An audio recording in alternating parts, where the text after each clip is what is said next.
ஆண்டவரும் அருமை இரட்சகருமாகிய இயேசு கிறிஸ்துவின் இனிதான நாமத்தினாலே தேவனுடைய பாதத்தில் கடந்து வந்திருக்கிற உங்கள் அனைவரையும் அன்போடு கூட வாழ்த்துகிறேன். கர்த்தர் உங்களை நிறைவாக ஆசீர்வதிப்பாராக. இந்த நாளிலும் செய்திக்காக தெரிந்து கொண்ட வேத வசனம் ரோமருக்கு எழுதின நிருபம் அதனுடைய 8வது அதிகாரம். ரோமருக்கு எழுதின நிருபம் 8வது அதிகாரம் அதனுடைய 1வது வேத வசனத்தை ஒருவர் சத்தமாய் வாசிப்போம். ரோமருக்கு எழுதின நிருபம் 8வது அதிகாரம் 1வது வேத வசனம். ஆனபடியால் கிறிஸ்து இயேசுவுக்கு உட்பட்டவர்களாய் இருந்து மாம்சத்தின்படி நடவாமல் ஆவியின்படியே நடக்கிறவர்களுக்கு ஆக்கினை தீர்ப்பு இல்லை. ஆனபடியால் கிறிஸ்து இயேசுவுக்கு உட்பட்டவர்களாக இருந்து மாம்சத்தின்படி நடவாமல் ஆவியின்படியே நடக்கிறவர்களுக்கு ஆக்கினை தீர்ப்பு இல்லை என்று சொல்லி ஆண்டவராகிய கர்த்தர் இந்த வேதவசனத்தில் பவுல் அப்போஸ்தலன் மூலமாக இவ்விதமாக அவர் எழுதி வைத்திருக்கிறார். கிறிஸ்து இயேசுவுக்கு உட்பட்டவர்கள் மாம்சத்தின்படி நடவாமல் ஆவியின்படியே நடந்தால் அவர்களுக்கு ஆக்கினை தீர்ப்பு இல்லையாம். அப்படியான தண்டனை இல்லை. உயிரோடு இருக்கிற நாட்களிலும் தண்டனை இல்லை, மரணத்துக்கு பிற்பாடும் அவர்களுக்கு தண்டனை இல்லை. அவர்களுக்கு ஆண்டவர் நித்திய ஜீவனை கொடுக்கிறார். கிறிஸ்து இயேசுவுக்கு உட்பட்டவர்களாக மாறின பிற்பாடு இனி மாம்சத்தின்படி நடந்தால் அவர்களுடைய ஜீவியத்தில் கட்டாயம் ஆக்கினை தீர்ப்பு உண்டு, தண்டனை உண்டு என்று சொல்லி ஆண்டவராகிய கர்த்தர் இந்த வார்த்தைகளை விதமாய் அவர் சொல்கிறார். கர்த்தருக்கு ஸ்தோத்திரம். பாருங்க, நம்முடைய வாழ்க்கையில் ஒரு காலத்தில் நம்முடைய வாழ்க்கையில் கிறிஸ்து இயேசுவுக்கு உட்படாதவர்களாக நாம் ஜீவித்தோம். ஆனால் என்றைக்கு இயேசு நம்முடைய உள்ளத்தில் அவர் வந்தாரோ, என்றைக்கு பாவ மன்னிப்பின் நிச்சயத்தை நம்முடைய வாழ்க்கையில் பெற்றுக்கொண்டோமோ, அன்று முதல் நாம் கிறிஸ்து இயேசுவுக்கு உட்பட்டவர்களாக மாறி இருக்கிறோம். ஆகையினால இனி நம்முடைய வாழ்க்கையில் மாம்சத்தின்படி நடக்கக்கூடாதான், ஆவியின்படியே நாம் நடக்க வேண்டுமாம். அல்லேலூயா. ஆவியின்படியே நம்முடைய ஜீவியத்தில் நடந்து கொண்டிருந்தால் நமக்கு தண்டனை இல்லை என்று சொல்லி ஆண்டவராய் கர்த்தர் சொல்கிறார். ஆவியின்படியே நம்முடைய வாழ்க்கையில் நடக்க வேண்டுமானால் ஆவியானவரை நம்முடைய வாழ்க்கையில் பெற்றிருக்க வேண்டும். ஆவியானவர் நமக்குள்ளே அவர் வாசம் பண்ணி கொண்டு இருக்க வேண்டும். அந்த ஆவியானவர் எப்பொழுதும் நமக்குள்ளே அசைமாடிக்கொண்டே இருக்க வேண்டும். அந்த ஆவியானவருக்கு எப்போதும் நம்முடைய வாழ்க்கையில் இடம் கொடுக்கிறவர்களாக நாம் காணப்பட்டு கொண்டே இருக்க வேண்டும். அப்படியானால் மாத்திரம்தான் நம்முடைய வாழ்க்கையில் ஸ்தோத்திரம், அந்த ஆவியானுடைய சித்தத்தின்படியே, அந்த ஆவியானுடைய விருப்பத்தின்படியே நம்முடைய வாழ்க்கையில் நடக்க முடியும். பரிசுத்த ஆவியை பெற்றுக்கொள்ளாத ஒரு மனிதன், ஆவியானவரால் நிரப்பப்படாமல் ஜீவித்து கொண்டிருக்கிற எந்த மனிதனும் தன்னுடைய வாழ்க்கையில ஸ்தோத்திரம் அவன் ஆவியின்படி நடக்க முடியாது. பரிசுத்த ஆவியை தன்னுடைய வாழ்க்கையில இழந்தவர்களும் அதை விட்டுவிட்டவர்களும் ஆவியானவருடைய சித்தத்தின்படி தங்களுடைய வாழ்க்கையில நடக்க முடியாது. அவர்கள் அநேக நேரத்தில் மாம்சத்திற்கு உட்பட்டவர்களாக தங்களுடைய ஜீவியத்தில் அவர்கள் மாறிவிடுகிறார்கள். ஆகையினால பரிசுத்த ஆவியானவர் சொல்லுகிறார், ஸ்தோத்திரம், கிறிஸ்து இயேசுவுக்கு உட்பட்ட நாம் அனைவருமே ஆவியானுடைய சித்தத்தின்படி நம்முடைய வாழ்க்கையில் நாம் நடக்க வேண்டும் என்று சொல்கிறார். அந்த ஆவியானுடைய சித்தத்தின் நடப்பதற்கு நமக்கு தேவனுடைய பரிசுத்த ஆவியினுடைய நிறைவு எப்பொழுதும் நம்முடைய வாழ்க்கையில் அவசியமாய் காணப்படுகிறது. அல்லேலூயா. சிலர் தன்னுடைய வாழ்க்கையில் பரிசுத்த ஆவியில் நிரம்புகிறார்கள். எப்பொழுது? இந்த ஆராதனையில் வருகிற நேரம் மட்டும் ஒரு 2 வார்த்தை பரிசுத்த ஆவியில் நிரம்பி அந்நிய பாஷைகளை பேசுகிறார்கள். அவ்வளோதான், பரிசுத்த ஆவியானவருக்கு வேலை முடிஞ்சதப்பா அப்படி என்று சொல்லி போகிறார்கள். ஸ்தோத்திரம். அப்படி அல்ல. ஒவ்வொரு நாளும் நம்முடைய ஜெபத்தில் நம்ம அதிகாலையில் ஜெபிக்கும் பொழுதும் கூட கொஞ்ச நேரம் நாம் ஸ்தோத்தரித்து பாடினால் திரும்ப கொஞ்ச நேரம் நாம் பரிசுத்த ஆவிக்குள்ளே நிரம்பிக்கொண்டே இருக்க வேண்டும். கொஞ்ச நேரம் ஆவியில நிறைந்து அந்நிய பாஷைகளை பேசிக்கொண்டே இருக்க வேண்டும். அந்நிய பாஷைகளை பேசி பேசி பேசி ஆவியில நான் நிரம்பிக்கொண்டே நாம் இருக்க வேண்டும். கர்த்தருக்கு ஸ்தோத்திரம். மத்தியானத்தில் ஜெபம் பண்ணினாலும் ஸ்தோத்திரம், அது கொஞ்ச நேரம் ஜெபமாகி இருந்தாலும் நான் கொஞ்ச நேரம் என்ன செய்யணும்னா, கொண்டு ஸ்தோத்திரம் பண்ணினா அடுத்து கொஞ்சம் என்ன செய்யணும், ஆவியில நிரம்பணும். ஆவியில நிரம்பி அந்நிய பாஷையை பேசிக்கொண்டே இருக்க வேண்டும். இரவு நேரத்தில் நாம் ஜெபிக்க போனாலும், இல்லை நல்ல நித்திரையாக இருக்குது, டயர்டாக இருக்குது என்று சொன்னாலும், அந்த நேரத்தில் நாம் ஜெபம் பண்ணுகிற அந்த ஜெபத்திலும் நாம் பரிசுத்த ஆவியில நிரம்பணும். அந்நிய பாஷையை நாம் பேசிக்கொண்டே இருக்க வேண்டும். இந்த ஜெபத்தில் மாத்திரமல்ல ஆவியில நிரம்புகிற அனுபவம், நாம் நடக்கும் போதும் ஆவியில நிரம்பி அந்நிய பாஷைகளை பேசிக்கொண்டே இருக்கலாம். வீட்டில் நீங்கள் சமையல் பண்ணுகிற நேரத்திலும் கூட ஆவியில நிரம்பி அந்நிய பாஷைகளை பேசி பேசி பேசி உங்கள் வாழ்க்கையில் சமையல் பண்ணலாம்.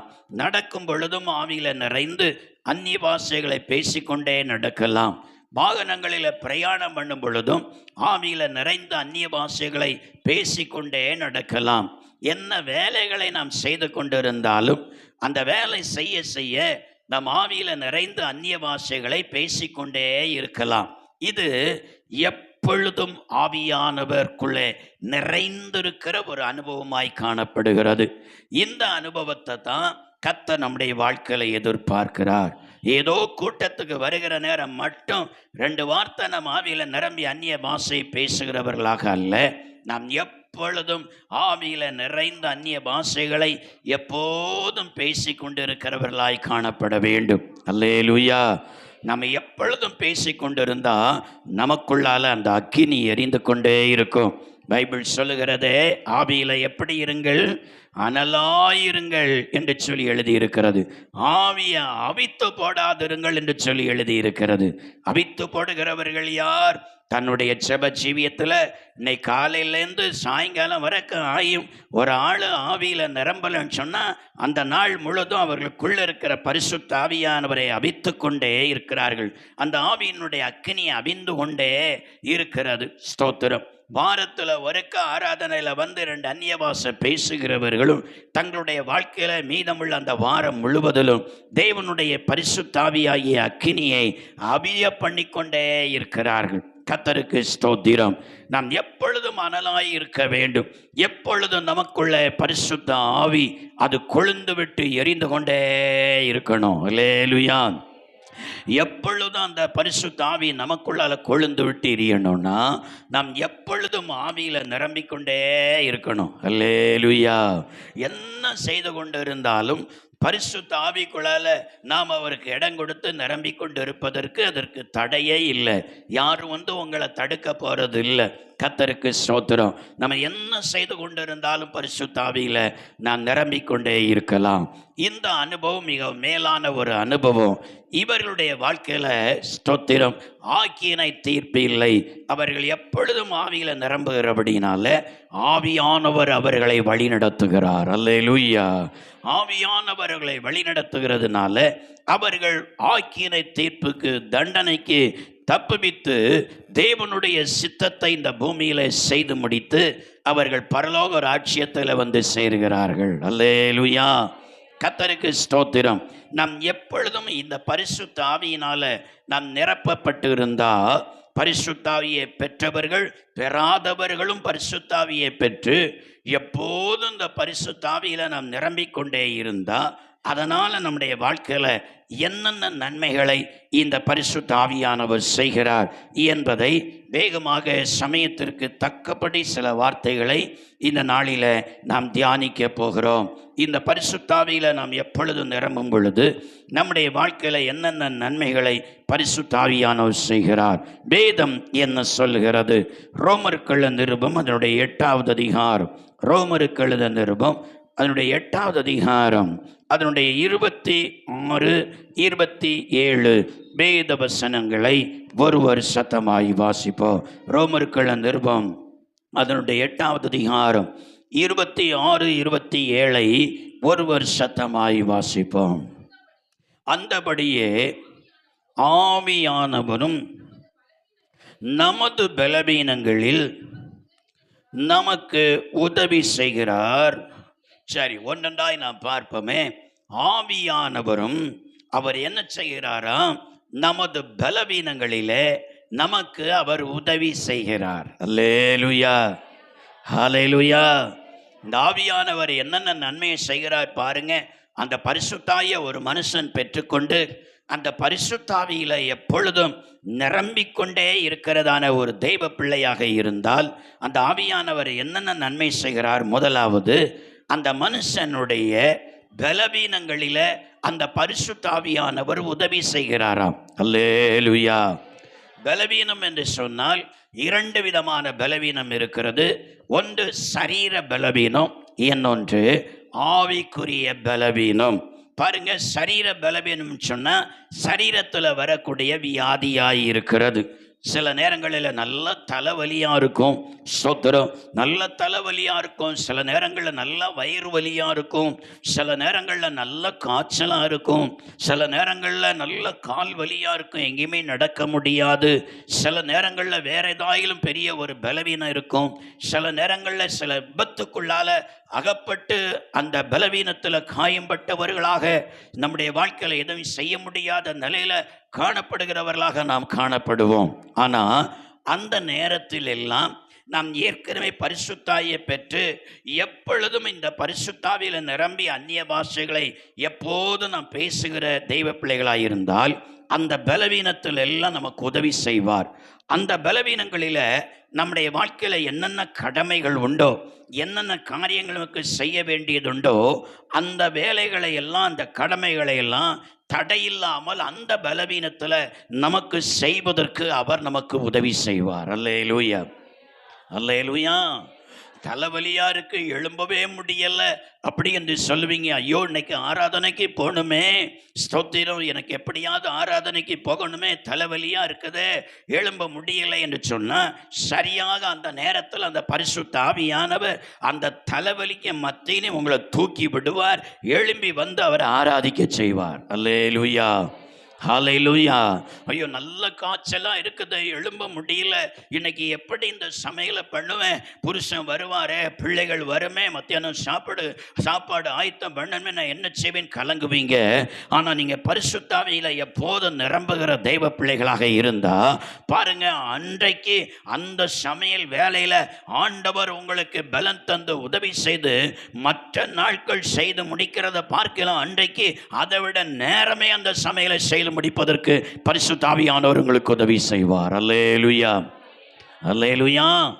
ஐயோ, காலில் இவ்வளவு பலவீனம் இருக்கிறதே, இதன் மத்தியில் இன்ன இடத்துக்கு நான் எப்படி நடந்து போவேன், என்னால் நடக்கவே முடியாது என்று சொல்லி நீங்கள் எண்ணுவீங்க. ஆனால் அந்த இடத்துல போகுவதற்கு பரிசுத்த ஆவியானவர் உங்களுக்கு அவர் உதவி செய்து உங்களை பலப்படுத்தி அவர் அந்த இடத்துல வந்து சேர பண்ணுவார். அல்லேலூயா, அல்லேலூயா. கர்த்தருக்கு ஸ்தோத்திரம். பரிசுத்த ஆவியில எப்போது நிரம்பிக்கொண்டு இருக்கிற தேவனுடைய பிள்ளைகளுக்கு அவருடைய சரீரத்தில் என்னென்ன பலவீனங்கள் வருகிறதோ, அந்தந்த பலவீனத்தில் அவர்கள் என்னென்ன செய்ய வேண்டியது இருக்கிறதோ அவை எல்லாவற்றையும் செய்து முடிப்பதற்கு இந்த பரிசுத்த ஆவியானவர் உதவி செய்கிறார், அவர்களுக்கு பலன் கொடுக்கிறார். கரங்களை தட்டி கர்த்தரை நாம் மகிமைப்படுத்துவோம். அல்லேலூயா, கர்த்தருக்கு ஸ்தோத்திரம். பாருங்க, இந்த களியக்காலையில் ஒரு சபையில் 3 நாள் கூட்டங்களுக்கு என்னை அழைத்து இருந்தாங்க. ஸ்தோத்திரம். யெகோவா இரட்சணிய சபையில் ஸ்தோத்திரம். நம்முடைய அந்த நேரத்தில் ஞாயிற்றுக்கிழமை காலையில் நம்ம ஆராதனையை முடிச்சுட்டு எனக்கு அங்கே அடுத்த ஆராதனையில் அங்கே கரெக்டாக 12 மணிக்குள்ளால் நான் 11:50 அங்கே போய் சேர்ந்துருக்கணும். அங்கே பிரசங்கத்திற்கு அங்கே 12லேருந்து 1 மணி வரைக்கும் எனக்கு பிரசங்க டைமு. அது பிற்பாடு அங்கே விருந்து இருக்கிறது, எல்லாம் இருக்கிறது. ஸ்தோத்திரம். ஆகையினால முந்தின 2 நாட்கள் அங்கே தங்கி விட்டு ஞாயிற்றுக்கிழமை எப்படியாவது இங்கே ஆராதனையில் பங்கெடுத்து ஆராதனை முடிச்சுட்டு அங்கே போகணும்னு சொல்லி வேகமாக நான் போய் என்ன செய்தேன்னா சரியாக ஒரு 11:50 போய் சேர்ந்துட்டேன். நான் போகவும் தான் அந்த நேரத்தில் என்னுடைய தலைமை போதகர் அவர் கத்தருக்குள் இந்த நாட்களில் நித்திரை அடைந்தவர் கடந்து போயிருக்கிறார் பாஸ்டர் தேவசுந்தர் ஐயா அவர்கள். ஸ்தோத்திரம். அவர் அந்த சபையினுடைய தலைமை போதகர். ஆகையினால் அவர் அந்த விசேஷித்த கூட்டத்திற்கு ஒரு குழந்தையை பிரதிஷ்டை பண்ண வேண்டும் என்று சொல்லி அவரை அழைத்திருக்கிறார்கள். நான் போகிற நேரத்தில் நான் கரெக்டாக சர்ச்சுக்குள்ள ஸ்டேஜில் போகும்போது தான் அவரிடத்தில் அந்த குழந்தையை பிரதிஷ்டை பண்ணுகிற பொறுப்பை கொடுத்தார்கள். சாதாரணமாக குழந்தையை பிரதிஷ்டை பண்ணினா ஸ்தோத்திரம் முன்னால அந்த குழந்தையும் பெற்றோரையும் வர வைத்து ஸ்தோத்திரம் ஒரு 5 அல்லது 10 நிமிடத்திற்குள்ளாக அவருடைய ஆலோசனை கொடுத்து ஜெபித்து அதை முடித்து அனுப்பி விடுவார்கள். ஸ்தோத்திரம். அதே போல தான் இவருடைய கரத்தில் கொடுத்தாங்க. ஏன்னா ஒரு 10 நிமிஷத்தில் முடிச்சுட்டா அடுத்து 12 மணிக்கு என்னுடைய கரத்தில் செய்திக்கு தந்துடலாம் என்று சொல்லி கொடுத்தாங்க பாருங்க. அந்த நேரத்தில் நான் கரெக்டாக உள்ள போய் ஸ்டேஜில் உட்கார்ந்துருக்கிறேன். அப்பால் அவர் சொல்லுகிறார், அந்த தேவ ஐயா, எனக்கு சரீரத்தில் ரொம்ப பலவீனம் இருக்கிறது. டாக்டர்கள் என்னை பேசவே கூடாது என்று சொல்லி இருக்கிறார்கள். என்னுடைய இருதயத்தில் அநேக அடைப்புகள் இருக்கிறது. என்னால் ஒரு வார்த்தை கூட நீங்கள் பேசக்கூடாது. ஃபுல்லாக நீங்கள் ரெஸ்ட்டில் இருக்கணும், அலையக்கூடாது, எந்த ஒரு வார்த்தை நீங்கள் பேசக்கூடாது, ஸ்ட்ரைன் பண்ணக்கூடாதுன்னு சொல்லி என்னை தடுத்திருக்கிறார்கள், விலக்கி இருக்கிறார்கள். எனக்கும் அவ்வளோ பலவீனம் இருக்கிறது. ஆகையினால நான் ரொம்ப நேரம் எடுக்க விரும்பலை. ஆனாலும் இந்த குழந்தை பிரதிஷ்டை ஆனதுனால இந்த குழந்தைக்குரிய பெற்றோருக்கு 2 வார்த்தை ஆலோசனை சொல்லிவிட்டு குழந்தையை பிரதிஷ்டை பண்ணி நான் முடிக்க போகிறேன் என்று சொல்லி தொடங்கினார் பாருங்க. கர்த்தருக்கு ஸ்தோத்திரம். தொடங்கினவர் குழந்தையினுடைய பெற்றோருக்கு குழந்தை எப்படி வளர்க்க வேண்டும் என்று சொல்லி வசனத்தை எடுத்து பேச ஆரம்பித்தார். அவ்வளோதான், மடை திறந்த வெள்ளத்தை போல வந்து கொண்டே இருக்கிறது. பேசினார் பேசினார் பேசினார் பேசினார் 1 மணிக்கூர் பேசிவிட்டார். அல்லேலூயா, அல்லேலூயா. கர்த்தருக்கு ஸ்தோத்திரம். பாருங்க, ஆகையினால எனக்கு அடுத்து பிரசங்கத்துக்குள்ள டைம் இல்லை. ஏன்னா அடுத்து சாப்பாடு இருக்கிறது. கர்த்தருக்கு ஸ்தோத்திரம். எல்லாருக்கும் இருந்து இருக்கிறது. ஆகையினால இங்கேருந்து காலை கூட்டத்தை முடிச்சு போயும் என்ன செய்ய முடியல, எனக்கு அங்கே பிரசங்கம் பண்ண முடியல. திருப்பி தங்கி சாயங்காலம் கூட்டத்தில் தான் பிரசங்கம் பண்ண முடிந்தது. ஏன் இதை சொல்கிறேன், அவர் சொன்ன ஒரு வார்த்தை, என் சரீரத்தில் ஹார்ட்டில் நிறைய அடைப்புகள் இருக்கிறது, என்னால் எதையும் செய்ய முடியாது, எந்த ஒரு வார்த்தை கூடுதலாக பேச முடியாது, பேசக்கூடாது என்று சொல்லி விலைக்கு இருக்கிறார்கள். அவ்வளவு பலவீனம் இருக்குதுன்னு சொன்னார்கள். ஆகையினால 2 வார்த்தையில் தான் முடிக்கன்னு சொன்னார். அவருடைய பலவீனத்தில் பரிசுத்த ஆவியான வரவிற்குள் இருந்ததுனால அவருடைய பலவீனத்தில் அவருக்கு உதவி செய்து 2 வார்த்தை இல்லை, அன்றை பகல் கூட்டத்தையே பிரசங்கமே பண்ணிவிடு என்று சொல்லி கர்த்தர் அவரை பலப்படுத்தி இருக்கிறார். அல்லேலூயா, அல்லேலூயா. அதே போல தான் நம்முடைய குட் நியூஸ் மிஷன் சபையினுடைய ஃபவுண்டர் ராஜேந்திரன் ஐயா பாருங்க, வயிற்றில் ஒரு பெரிய ஆப்ரேஷன் அவருக்கு. ஸ்தோத்திரம். மேஜர் ஆப்ரேஷன் பண்ணி பெருங்குடல் முழுவதையுமே வெட்டி நினைச்சிட்டாங்க. எடுத்து ஒரு பேஷண்ட் ஃபுல்லாக கொண்டு வந்து காட்டினாங்க டாக்டர்ஸ். பாருங்க, நாங்கள் போய் அதை அப்படியே பார்த்தோம். ஸ்தோத்திரம். அவ்வளோ ஒரு பெரிய மேஜர் ஆப்ரேஷன். ஸ்தோத்திரம். பாருங்க, அந்த ஹாஸ்பிட்டல் அட்மிட் ஆகிருக்கிறார். அவருக்கு எழும்ப முடியாது, நடக்க முடியாது, பேசக்கூடாது, எங்கேயுமே அவருக்கு போகக்கூடாது, ரெஸ்ட்ல தான் இருக்கணும். அப்படிப்பட்ட அந்த சூழ்நிலைக்கு மத்தியில் பாருங்க, ஸ்தோத்திரம், இங்கேருந்து ஸ்தோத்திரம் நம்முடைய சர்ச்சில் அடிக்கடி வந்து பேசினார் மனோகரன் பாஸ்டர் அவர்கள். அவருடைய மகளுடைய திருமணத்திற்கு அந்த பெட்டில் இருந்து அங்கே போய் பாளையங்கோட்டையில் போய் அந்த திருமணத்தை நடத்தி முடித்து விட்டு திரும்ப அவர் நினைச்சிருக்கிறார், ஹாஸ்பிட்டலில் அட்மிட் வந்திருக்கிறார். அல்லேலூயா, அல்லேலூயா.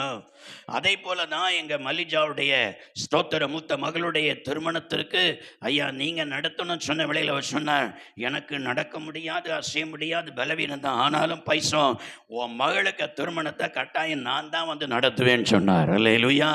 படுக்கையில் படுத்திருக்கிறார், சோபையிலே படுத்திருக்கிறார். பாருங்க, அவர் சொன்னால் நான் தான் வந்து நடத்துவேன், ஆனாலும் அந்த விசுவாசம் வழியாக வந்தால் நிறைய கட்டர் இருக்கிறது, குண்டு பள்ளம்லாம் இருக்குது. ஆகையினால நான் கன்னியாகுமரி ரூட்டில் வந்து உன் பிள்ளையினுடைய திருமணத்தை நான் மெதுவாக நினைச்சிருவேன், காரில் வந்து நடத்திடுவேன் அப்படின்னு சொன்னார். பாருங்க, கல்யாணம் தொடங்குவதற்கு முன்பதாகவே, மாப்பிள்ளை எல்லாம் வருவதற்கு முன்பதாகவே அவர் நேரமே வந்து இந்த விஜய்தா ஹோட்டலில் தங்கிவிட்டார். அல்லேலூயா, தங்கிவிட்டு சரியான நேரத்தில் வந்து பாருங்க, அவருக்கு நிற்க முடியாது, அவருக்கு பேசக்கூடாது, அலையக்கூடாது, எந்த ஒரு காரியம் செய்யக்கூடாது. ஆனாலும் அங்கிருந்து இத்தனை கிலோமீட்டர் வந்து என் மகளுடைய திருமணத்தை நன்றாக பிரசங்கம் பண்ணி அந்த திருமணத்தை நடத்தி ஆசீர்வைத்து விட்டு போனார். அல்லேலூயா. பலவீன பகுதிகளில் இந்த பரிசுத்த ஆவியானவருக்குள்ள நாம் எப்பொழுதும் நிரம்பி இருந்தா, எதை நம்மால எப்படி செய்ய போகிறோம், இந்த பலவீனத்தில் நான் எப்படி செய்ய போகிறேன் என்று சொல்லி கலங்குகிறோமோ அதுல எல்லாம் அவர் நமக்கு உதவி செய்வார். அல்லேலூயா, ஹல்லேலூயா. பாருங்க, ஸ்தோத்திரம். கடந்த வருடத்தில் ஸ்தோத்திரம் கீழே விழுந்து அடிபட்டு பாருங்க, விழாவில் 3 எலும்பு பிராக்சரானது. இந்த ஷோல்டரில் உள்ள ஸ்தோத்திரம், அந்த ஷோல்டர் கூட என்ன செய்து அதில் ஜாயிண்ட்லேருந்து அப்படியே விலகி விட்டது. ஆகையினால்தான் கையை தூக்க முடியாது, வாங்க முடியாது, அவ்வளோ பலவீனம். ஸ்தோத்திரம், தாங்க முடியாத பலவீனம். பாருங்க, அதுக்கு மத்தியில் அன்னைக்கு காலையில் உபாச கூட்டத்துக்கு அன்னைக்கு காலையில் அந்த அடிபட்டு இருக்குது. நான் 1/2 மணிக்கூரில் வந்து சர்ச்சில் உபாச கூட்டம் நடத்தணும். வழி நடுவ சொல்லிட்டு வரேன், நான் உபாச கூட்டம் நடத்த போகிறேன். என்னையே இன்னொருத்தர் வண்டியில் தூக்கி எடுத்து இங்கே கொண்டு வந்திருக்கிறாங்க. எப்படி உபாச கூட்டம் நடத்த போகிறேன், யாருமே இல்லையே இன்னைக்கு, எப்படி நடத்த போகிறேன் பாசமாட்ட சொன்னேன். ஆனாலும் மற்ற நாட்கள் நடத்துகிறது போல அன்னைக்கு நடத்தி பிரசங்கம் பண்ண கர்த்தர் பலன் தந்தார். அல்லேலூயா. அது நடத்தி முடிகிற நேரத்தில் ஹாஸ்பிட்டலில் கொண்டு போய் அட்மிட். அல்லேலூயா. ஸ்தோத்திரம். அடுத்து ஞாயிற்றுக்கிழமை இங்கே பிரசங்கம் பண்ணணும். ஸ்தோத்திரம். என்ன செய்ய போகிறேன்? ஸ்தோத்திரம். ராத்திரியே ஹாஸ்பிட்டலில் டாக்டர் சொல்லிட்டேன், எனக்கு விட்டுருங்க. ஆமாம், எத்தனை எலும்பு முறிஞ்சாலும் என்னை விட்டுருங்க, நான் வீட்டுக்கு போகணும், நான் நாளை சர்ச்சில் பிரசங்கம் பண்ணணும் அப்படி என்று சொல்லி அவங்கள்ட்ட பெர்மிஷன் கேட்டு என்ன செய்யிட்டேன், வந்துட்டேன் பாருங்க. ஆனால் காலையில் அங்கே ஆராதனை நடத்தி, அங்கே முழு ஆராதனை நடத்தணும். ஸ்தோத்திரம். நடத்தி முடிகிற நேரத்தில், முடிஞ்ச உடனே நடத்துகிற நேரத்தில் பிரச்சனை இல்லை, முடிஞ்ச உடனே நல்ல பலவீனம், பயங்கரமான வலி, லாவில் எலும்பெல்லாம் வலி, இந்த கையெல்லாம் வலி, தாங்க முடியல. இதுக்கு மத்தியில் பாசமாக வண்டியில் கொண்டுட்டு எங்கே வரணும்? ஆமாம், இங்கே வரணும். ஸ்தோத்திரம். பிரசங்கம் பண்ண பாசமாட்ட சொல்றேன், எப்படி வந்து பிரசங்கம் பண்ண போறேனே தெரியல, எப்படி நடத்த போறேனே தெரியல அப்படி என்று சொன்னேன் பாருங்க. ஆனாலும் பரிசுத்த ஆவியானவர் இந்த இடத்துல பாசமாவே அந்த பலவீனத்துல பாருங்க, ஒரு பக்கம் எலும்பெல்லாம் முறிந்து இருக்கிறது, விஷமும் தாழ்ந்து இருக்கிறது, அதன் மத்தியில் வண்டியில பாசமா கொண்டு வந்து இறக்கி இந்த இடத்துல வந்து எப்போதும் போலவே கடைசி ஆராதனை நடத்தி பிரசங்கமும் பண்ணுவதற்கு ஆண்டவர் பலன் தந்தார். அல்லேலூயா.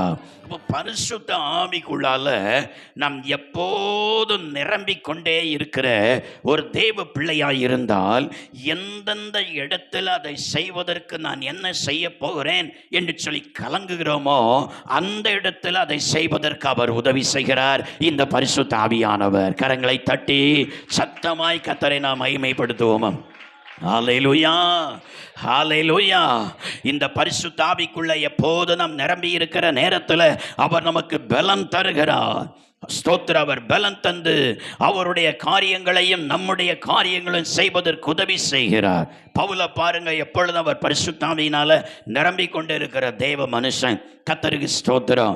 அவரு கூட பாருங்க, அவருடைய சரீரத்தில் ஒரு பலவீனம், அதுதான் முள்ளு என்று சொல்லப்பட்டு இருக்கிறது. அந்த முள்ளு என்ன அடிக்கடி குத்தி குத்தி வேதனைப்படுத்துது. ஐயோ, இந்த ஊழியத்தை நான் எப்படி செய்ய போகிறேன், எப்படி பிரயாணம் பண்ண போகிறேன் என்று சொல்லி கலங்கினார் பாருங்க. ஆனாலும் பரிசுத்த ஆவியானவர் ஸ்தோத்திரம் அவரை பார்த்து சொன்னார், உன்னுடைய பலவீனத்தில் என் பலன் பூரணமாய் விளங்கும், என் கிருபை உனக்கு போதும் என்று சொல்லி அவருடைய சித்தம் முழுவதையும் செய்து முடிக்க கர்த்தர் உதவி செய்தார். அல்லேலூயா, அல்லேலூயா. ஸ்தோத்திரம். பாருங்க, கர்த்தர் நம்மோடு கூட இருந்தா, அவருடைய பரிசுத்த ஆவியானவர் எப்பொழுது நம்மோடு கூட இருந்தா, அவர் எல்லாவற்றையும் செய்வதற்கு நம்மை பலப்படுத்துகிறவர். அல்லேலூயா, ஸ்தோத்திரம். பாருங்க, இந்த எனக்கு அடிப்பட்டு இந்த எலும்பு சேதங்கள்லாம் வந்து இவ்வளவு பலவீனத்தில் இருக்கிற மறுவாரம் தான் பழனியில் எனக்கு 3 நாள் கன்வென்ஷன்.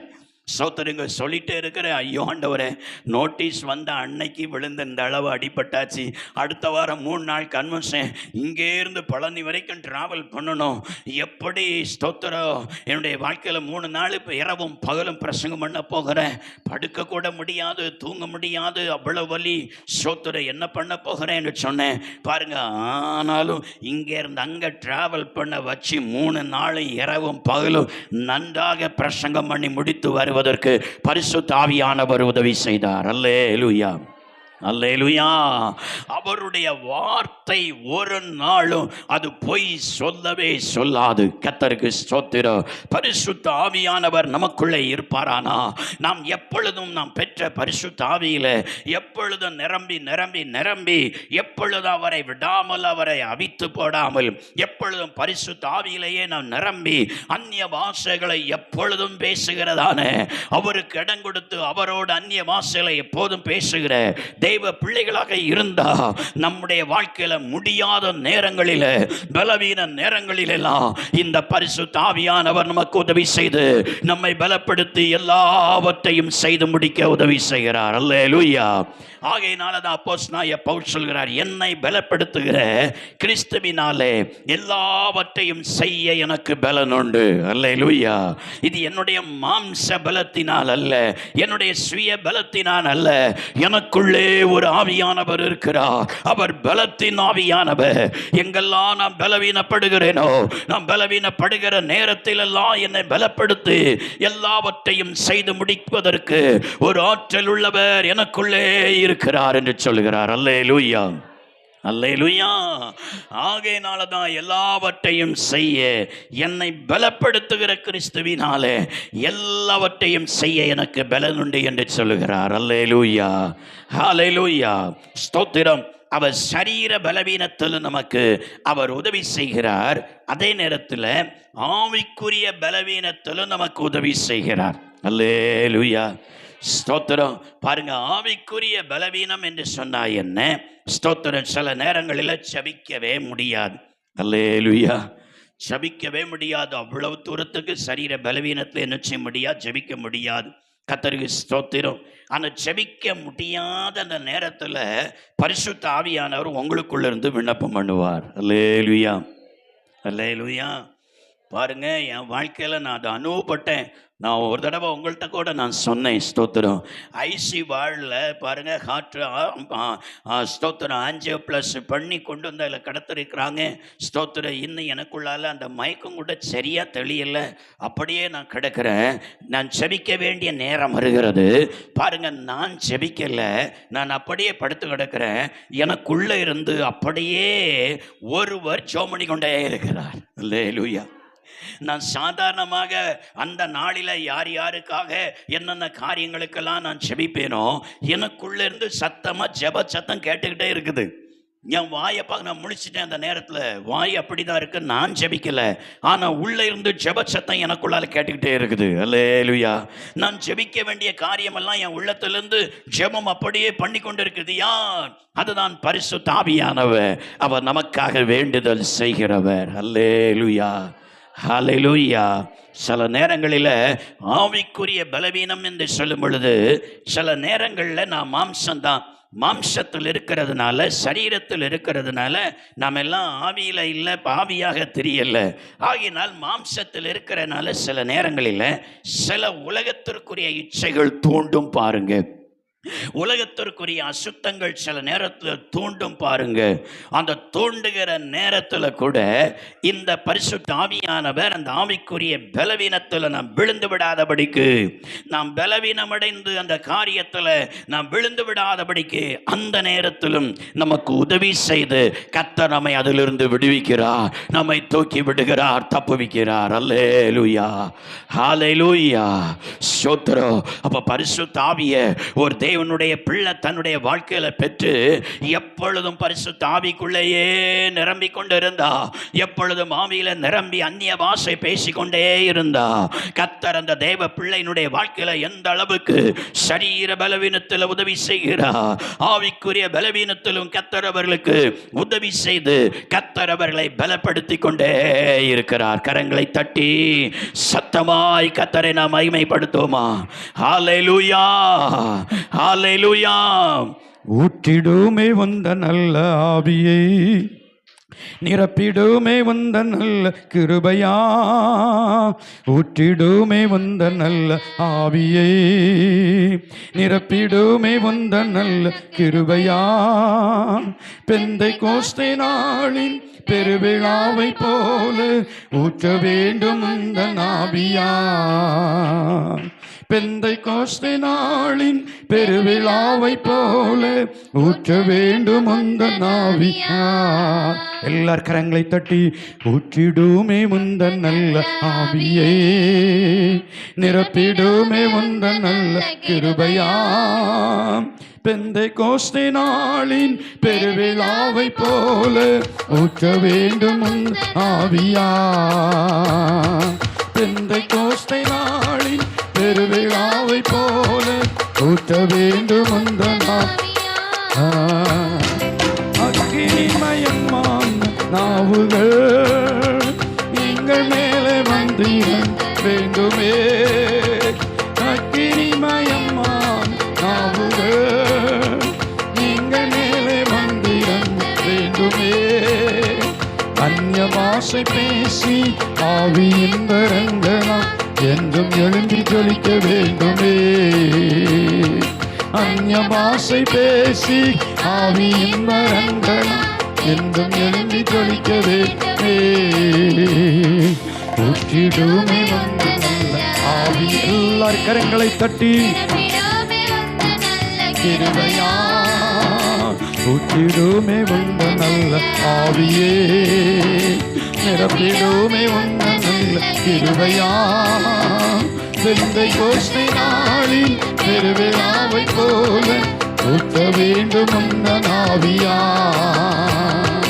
பெந்தை கோஸ்தை நாளின் பெருவிழாவை போல ஊற்ற வேண்டும் வந்த ஆவியா. மாம்சமான அனைவரி மேலோ ஊற்றிடுவேன் என்று சொன்ன ஆவியா. மாம்சமான நம்மே எல்லாரும் வாய்களை திறந்து ஆவியா. மாம்சத்தின் கிரி அழிந்து சாம்பலாக ஊற்ற வேண்டும் அந்த ஆவியா. மாம்சத்தின் கிரி அழிந்து சாம்பலாக ஊற்ற வேண்டும் அந்த ஆவியா. ஊற்றிடுமே உந்த நல்ல ஆவியே, நிரப்பிடுமே உந்த நல்ல கிருபையா. பெந்தை கோஸ்தை நாளின் பெருவிழாவை போல ஊற்ற வேண்டும் அந்த ஆவியா. பெந்தை கோஸ்தை நாளின் பெருவிழாவை போல ஊற்ற வேண்டும் அந்த ஆவியா. ஆவியில் நிறைந்து ஜெபிக்க வேண்டுமே. ஆவியில் நிறைந்து பேச வேண்டுமே. ஆவியில் நிறைந்து ஜெபிக்க வேண்டுமே. ஆவியில் நிறைந்து பேச வேண்டுமே.